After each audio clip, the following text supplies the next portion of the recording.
Welcome to the Church Answers podcast. My name is Jess Rayner, and I happen to be here with my father, Thom Rayner. And if you happen to catch maybe an episode or two before this one, I don't remember exactly when it aired, but we're talking about calling you Sean Tom. Mm. We're talking about name changes of a church, and so I asked the question: is it going to stick? And maybe I don't know. We'll see if Sean Tom is your new podcast name or not. But No, no, no, okay, it's done. no. It's officially done. It It's, lasted one episode. I mentioned it to your mother. She said no. Okay, well then that's it. Mom Because wins. she remembers the teacher that called me Sean, and she said he may remember it, he may hear it, and we're not going to hurt him. So I said, okay. Okay, that's fair enough. Fair enough. All right, so I'm here with my dad, Thom Rayner, and we're excited to be hitting off a 4-part series. We did a multiple part series unintentionally before, but this time we're doing it intentionally, and we're going to be hitting 4 parts, and we're going to be looking at the last 25 years of American Protestantism. We're going to be looking at the Protestant church over the last 25 years. We're looking at the good, the bad, and a little bit of the ugly. And so I'm excited that if you're here, you're catching us with this first part. You're going to be with us on this journey for the next 4 episodes. But before we jump into it, we want to thank Cheney Associates. They are one of our sponsors for this podcast today. They do a tremendous job of helping churches with their finances, with their bookkeeping. Mm-hmm. They are, again, as we talk about, the accounting firm for the church. They do an awesome job just helping churches get their finances in order, maintaining them, improving upon them, and every so often, even helping churches find money. It's kind of like they're the ones who know where to lift up the couch cushion and find some money kind of tucked down in there somewhere. And So Steve Cheney was very clear. I can't guarantee that I'm going to find you money, sure. but he said it's It not hasn't. uncommon for me to find you money. It happens. It happens. So go to CheneyAssociates.com/church answers. Go check them out. See if they can help your church out. They are focused just on churches. That's the only type of accounting that they do is for churches. And so it doesn't matter your church size, any church size. Go check them out at CheneyAssociates.com/church answers. Let them take a look under the couch cushions. Who knows what they will find for your church. I can only imagine if they would have been 25 years ago working with churches, how much money they would have found. But we'll see. We're gonna go back in time a little bit. That's almost I'm trying to remember when Cheney Associates started. It's close to 25 years. Well, okay, so they've been doing it for 25 years. I don't know their timeline. I'm Okay. not sure either. I'll stand corrected, but they've been around for a while. They're good. They're really good. They are good. And so here's what we're going to be doing. Just so if you're catching us with this first episode, we're going to do a bit of a volley. We're going to go back and forth. We're going to start with some of the good things that we have done through research, and I say we, really you, Dad, you did the research about Protestantism over the last 25 years. So we're going to start off with 5 strengths.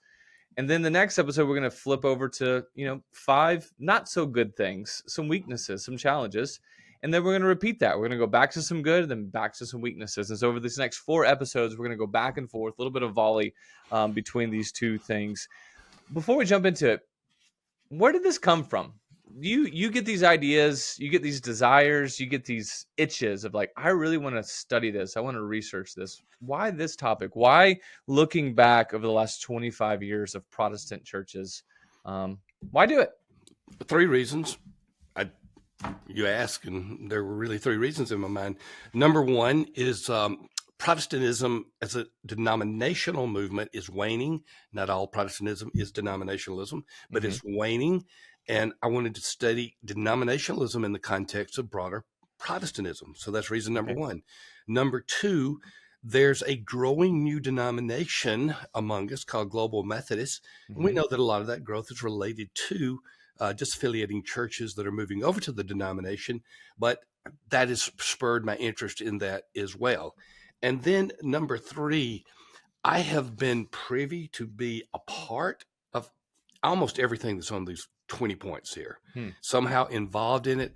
And I wanted to step back from the weeds and to get the metaphor and see the forest a little bit. So that's the desire that I had.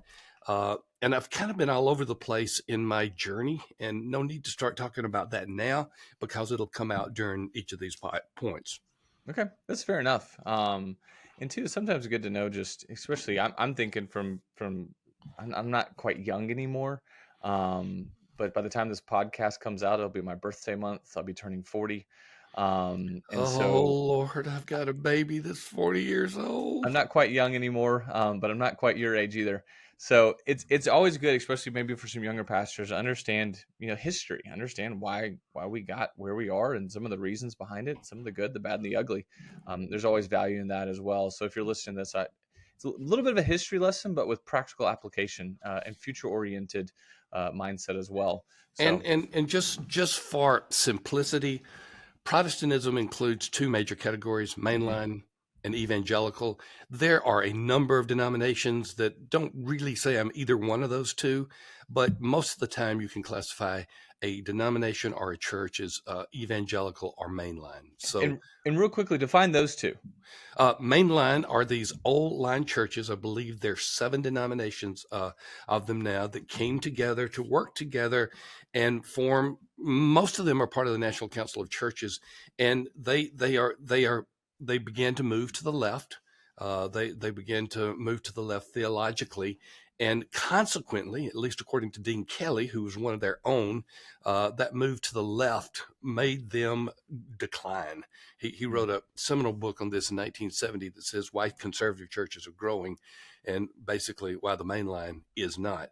So there's this group of churches. It was United Methodism, it was Presbyterian Church USA as opposed to Presbyterian Church of America, the Lutherans, and I could go down the list if I tried to remember them all. But they were to the left. Evangelicalism got its name largely from the work of Billy Graham and Christianity Today when it first started, and somewhat Fuller Seminary. And evangelical basically is a movement that is more conservative, Mm. okay, than the main line. Within that, they're all different degrees of conservatism, far right, middle right, etc. But when you talk about these two groups, one tends to be on the left theologically, one tends to be on the right. So Okay, that's my but both broadest definition. fall under the umbrella of Protestantism. Protestantism. Okay, So this is not Catholicism. right. So it's all churches except Catholics, all legitimate churches except Catholics. Yeah, which again, and that if you retrace history back, that was what century? 16th, 15th, 16th, 16th 16th century, century. when Martin Luther That's right. nailed his 95 Theses to the Hmm. Wittenberg door, Yep, the Protestant Reformation had begun. yep. I knew I was 15. For some reason, I was thinking 15th, but you're right. It is 16th century. I was not. Um, I was not there. well, yeah. I guess you're not that old. We If won't let you be that old. there you All go. right, so we're going to be looking into this now. Now you have a little bit of understanding of what we're talking about, a little bit of why we're talking about it. Let's talk about it. Let's start off with the past 25 years of Protestantism. Let's talk about key strengths. This is our first of 10, and we're going to go 5. We're going to cover our first 5 of our first 10 strengths of American Protestantism in the past 25 years. And we start off with this: local and global humanitarian efforts.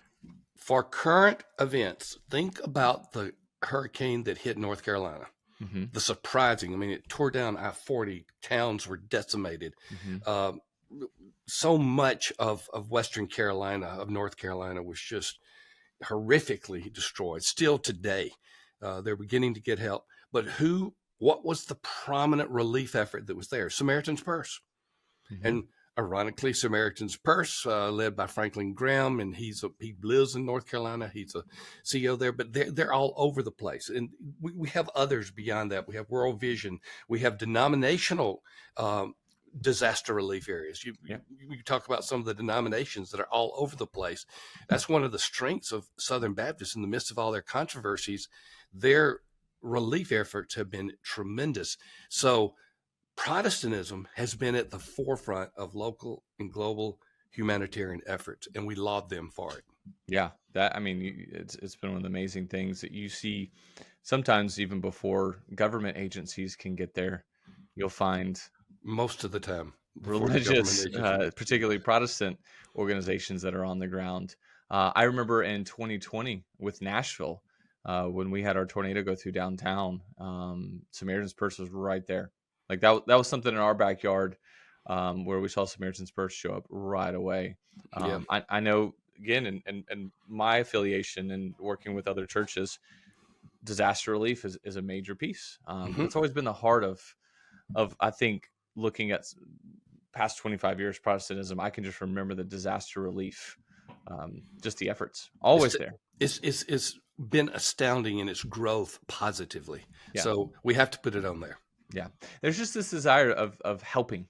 Mm-hmm. You know, and that's it's always had that outward focus, even though it lessens at times. Mm-hmm. That's always been a staple, I feel like, of Protestantism is helping others, being there. You know, those felt needs, meeting those felt needs, super important. Especially in emergencies.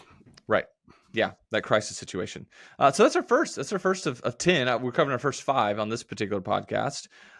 Strength of American Protestantism is local and global humanitarian efforts. Our second one, which I am quite partial to, is church planning. Church planning in particular, innovation, just staying up to date in particular, but starting new things. A bit of a entrepreneurship, to use a business term, but starting new things, particularly starting new churches. And not many people, Jess, can say they've been on 3 church planning teams. You've been an administrative pastor? What was your role in the first one? I started as administrative pastor. I ended as campus pastor. All right. And then the next one was executive pastor, and then now lead pastor. Correct. So you've had 3 different roles where you've been on church planning teams, but your third team was basically Jess, Rachel, and 3 kids. Right. Yeah. And I have the gray hairs to show that I have been on 3 different church plants, been a part of 3 different church plants, seen it every single angle and role that I think I can see at this point with church planning. But yes, in fact, I was talking to a pastor today, or no, not a pastor. I was talking to a business owner today, a local business owner. And they're like, how did it all start? Where'd you come from? Whose church? I was like, it just started in my living room. But that's one of the things I've loved about, and again, I mean, I've been in ministry since 2011, so 14 years of ministry. Church planning has been I feel like at the forefront of the last 14 years in particular.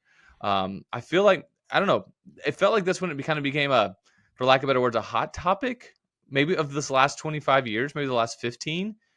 Did you see it prior to that? I mean, I wasn't paying any attention prior to that. Yeah, I did. I particularly saw it out of Fuller. See, Peter Wagner wrote a book called Church Planning for a Greater Harvest, which was a small book that captured it. And that was about 25 years ago. So the Fuller movement was instrumental in it. But in terms of its surge, I think you're right. More recent than now. But I could feel the surge coming on. It's one of the things that I think, without being arrogant, that I have ability to do is when I see something, I can almost see where it's going to go. And so with Peter Wagner's book and then some other things, I said, ooh, we're about to have something happen here. And it did. Yeah. And it didn't start with any one person, one book, whatever, but it did. Was it that book where he said the single most effective evangelistic methodology under heaven is planting new churches? I think it was the first sentence of the book. I'd have to go back and check. Okay. Yeah. So that, I guess whenever that book came out, I guess maybe 25 years ago, around that time? Around that time. I don't have the date handy. Okay. We can find it. I mean, that statement alone is inspiring. That statement is motivating. And so no doubt that over the last 25 years, we've seen a major push for that. And then we have organizations dedicated to it. Acts 29, ARC, Association of Related Churches, City to City. There are plenty of organizations now that are carrying the mantle of church planting. And so there have been churches like the Church of Spring Hill started by one family. And then there's been those that have been started by movements such as ARC or Acts 29 or City to City. So it's growing. And I love the innovation behind it. Do you know what my most prized material possession is, Jess? No. You might think it would be the blood of JFK. Yeah, that one's still strange. Well, they cut up his limousine where he was shot. They cut up the upholstery and sold little pieces of it. And so I got one of those pieces with the blood on it. That's another story, but that's one of my favorite. But this is my favorite. You can't see it. I know you can't. But this is a letter from Thomas Edison. I didn't know you had this. Is that PSA graded too? Yeah, PSA. DNA certified. PSA DNA certified. I've never heard of this.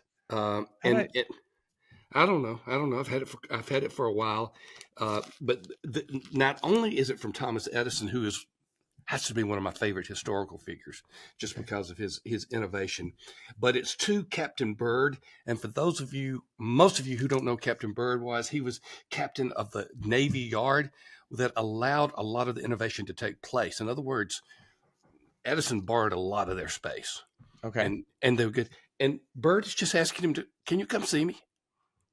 Can we just chat? Listen to Edison.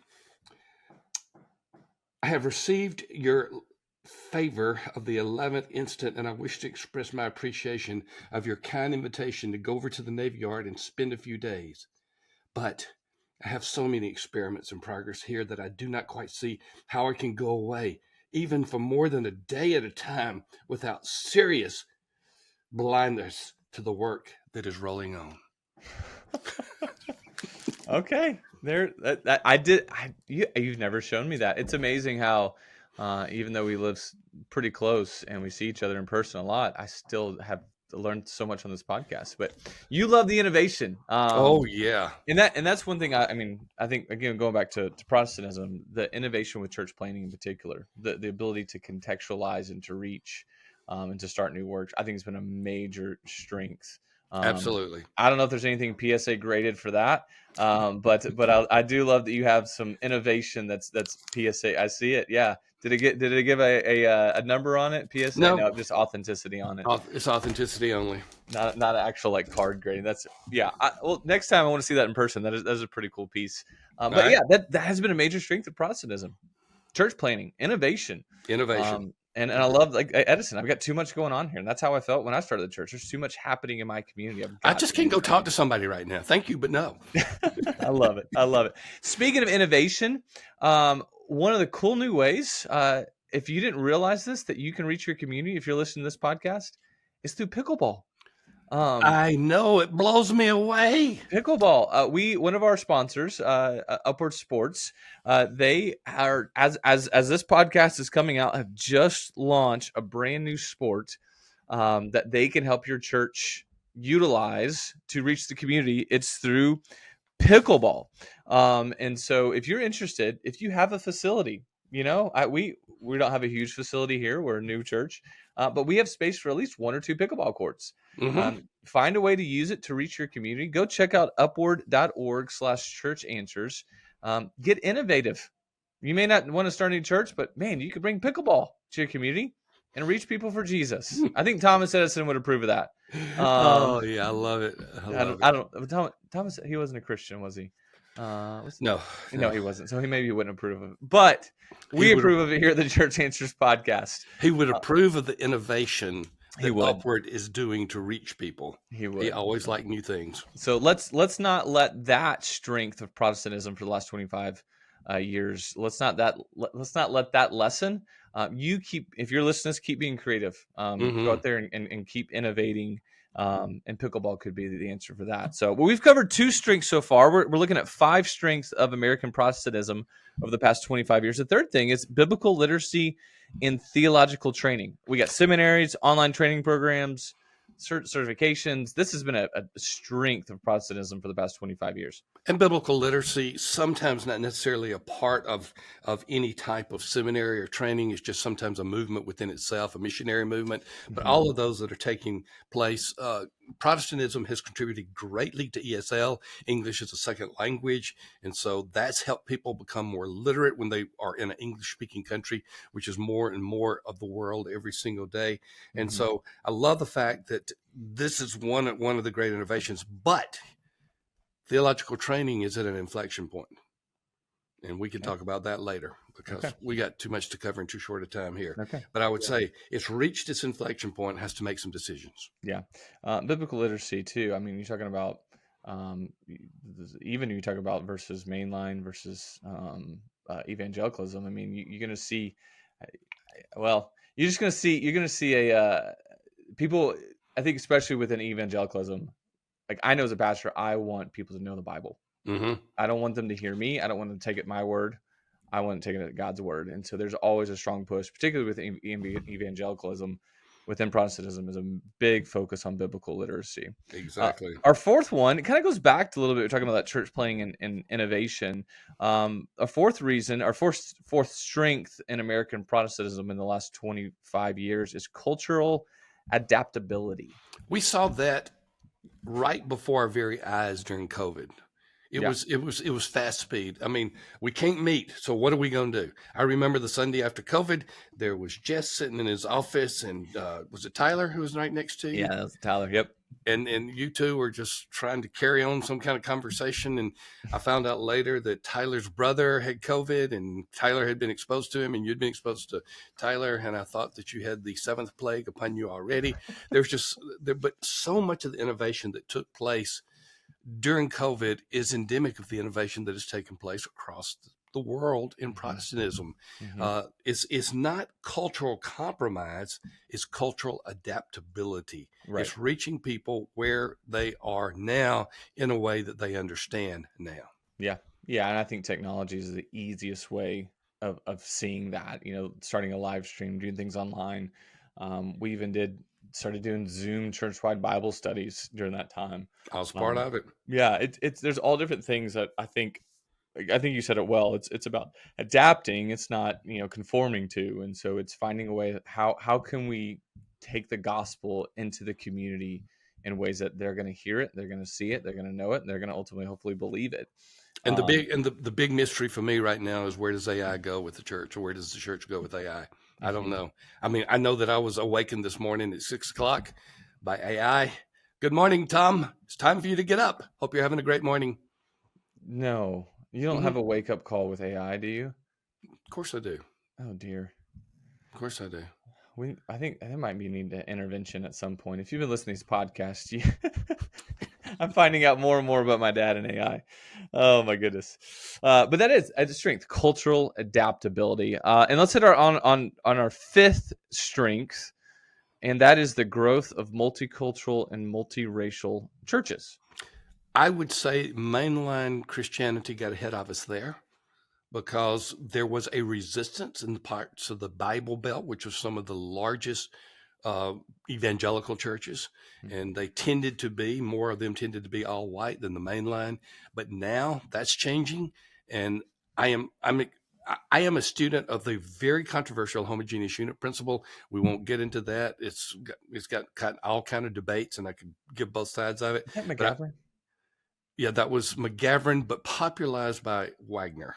Wagner was the one who had on the back of his cover, 11 o'clock is the most segregated hour in America.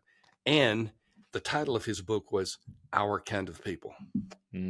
So those two things really got the debate going. There's a lot more to it than that. But I am encouraged now that more churches are multiracial and multicultural. When I look at your brother's church, Sam's, it's reflecting that multicultural neighborhood, multiracial. I look at the church at Spring Hill; it is more white, but that's because the community it matches the community. 85% white. Yep. And yet, when those who are not white come into the church, they feel welcome, and that just tells me that there's a great opportunity that is there. Yeah, we mirror the community very closely. Exactly. So but that's, yeah. But yeah, I agree. It's an emphasis. It's intentionality, because people are not familiar with the homogeneous unit principle. Like people attract like people. You want to be around people like you. It's just a natural thing. And so the idea is fighting against that. McGavran's words were not that. That's Wagner's. Okay. Oh, that's Wagner's. Okay. That's Wagner's. McGavran's word was, we should not create obstacles that people have to go over in order to reach them with the gospel. Okay. So Wagner, I'm doing the Wagner version then. Yes. Wagner's the one that created the debate. McGavran, I don't think McGavran would have ever advocated an HUP, a homogeneous unit principle, as it now is debated. Okay. All right. Well, there you go. See, learning history, I know enough just to be dumb. Not at all. There we go. Well, we've looked at 5 strengths. And so it's a bit of a history lesson, but it's also important, I think, as we're learning, like there's some of these strengths that have to continue. Exactly. And so if you're these 5 in particular, local and global humanitarian efforts, church planning, innovation, biblical literacy, cultural adaptability, and the growth of multicultural and multiracial churches. These are 5 of 10 strengths that we're looking at over the course of different podcast episodes. But these 5 in particular, we have to see the church continuing in. And so where we have looked back for the past 25 years, I hope these grow over the next 25 years, because these Absolutely. are absolute strengths that we have to continue to maintain. Well, this is part 1 of a 4-part series where we're looking at American Protestantism and looking at the past 25 years, looking at strengths.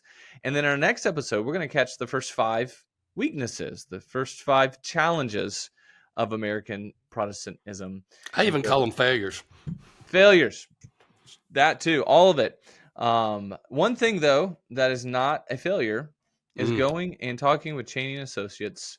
They are one of our sponsors for this podcast, and they will help you succeed in church finances. In fact, they're going to take care of the numbers so you can go lead your church. So they're going to take this off your plate so that you can focus on doing more and more leadership and more ministry. So if you have any finance or accounting needs, make sure you go check out Cheney and Associates. Go to cheneyassociates.com/church answers. They know your time's precious. They know stewardship matters. They can help with both. No matter what church size you are, no matter what church budget you have, go check out Cheney and Associates. Well, we're going to finish up this part 1, and we look forward to catching you on part 2. We're going to volley back onto the other side. The failures of American Protestantism in the 21st century. We're going to look at 5 of those. So we look forward to seeing you and hopefully hearing some comments, some likes on this one, and we look forward to doing it on the next one as well. We'll see you soon.